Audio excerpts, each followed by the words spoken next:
Hello bachcho, let's read the question. Which substance has the strongest London dispersion forces? Option A SiH4, option B CH4, option C SnH4 and option D GeH4. So question में क्या पूछा है, इनमें से किसमें सबसे strongest London dispersion force होगा? सो London dispersion force होता क्या है? बेसिकली जो हमारा लंदन डिस्पर्सन फोर्स होता है, ये एक तरह का टेम्पररी फोर्स होता है जो कि ऑकर होता है in between non polar molecules. So it is a temporary forces temporary force that occurs in between non-polar molecules.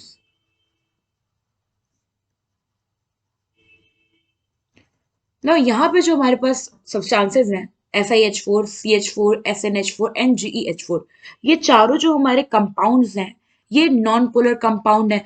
तो अब नॉन पोलर कंपाउंड में हम डिफरेंशिएट करेंगे, कैसे करेंगे कि किसमें ज्यादा स्ट्रॉन्ग फोर्स होगा? तो होता क्या है कि जो हमारा फोर्स ऑफ अट्रैक्शन होता है,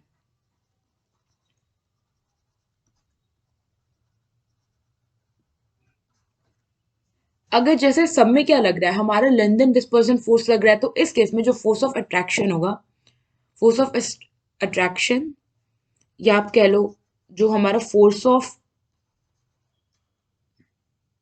इसे हम ऐसे ही कर लेते हैं कि जो हमारा लंदन डिस्पर्जन फोर्स है,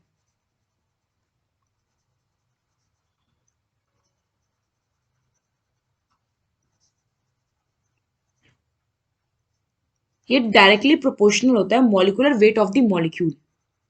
मॉलिक्यूलर वेट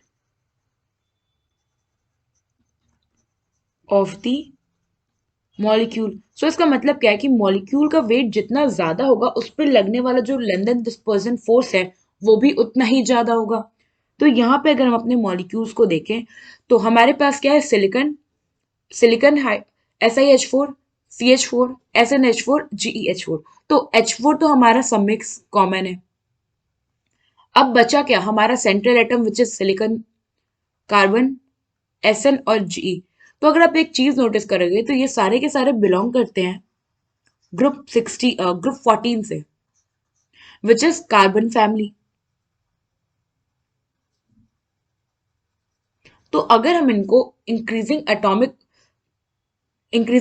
नंबर के फॉर्म में अरेंज करें तो सबसे पहले क्या होगा, carbon, then silicon, then germanium and then Sn, which is 10.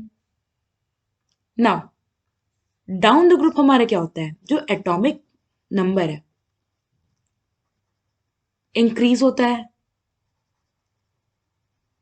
Atomic mass है, या ऐसे ही आप कह सकते हैं मास नंबर जो है वो इंक्रीज होता है, और साइज भी इंक्रीज होता है.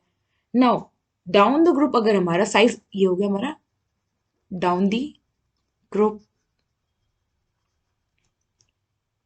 तो अभी हमने देखा कि जैसे जैसे मॉलिक्यूलर वेट बढ़ेगा लंदन डिस्पर्जन फोर्स भी बढ़ेगा. तो यहाँ पे सबसे बड़ा साइज किसका होगा, Sn का. मींस इसका मॉलिक्यूलर वेट भी होगा वो सबसे ज्यादा होगा. सो इसमें जो SnH4 होगा यहाँ पे लंदन डिस्पर्जन फोर्स सबसे ज्यादा होगा. तो अगर हम ऑर्डर देखें यहाँ पे लंदन डिस्पर्जन फोर्स का, तो सबसे ज्यादा होगा हमारा SnH4 में, उसके बाद होगा GeH4 में, उससे कम होगा SiH4 में, और सबसे कम होगा हमारा कार्बन H4 में. सो यहां पे हमारा ऑप्शन सी जो है ये करेक्ट ऑप्शन है. आई होप आपको ये क्वेश्चन समझ में आया होगा. Thank you.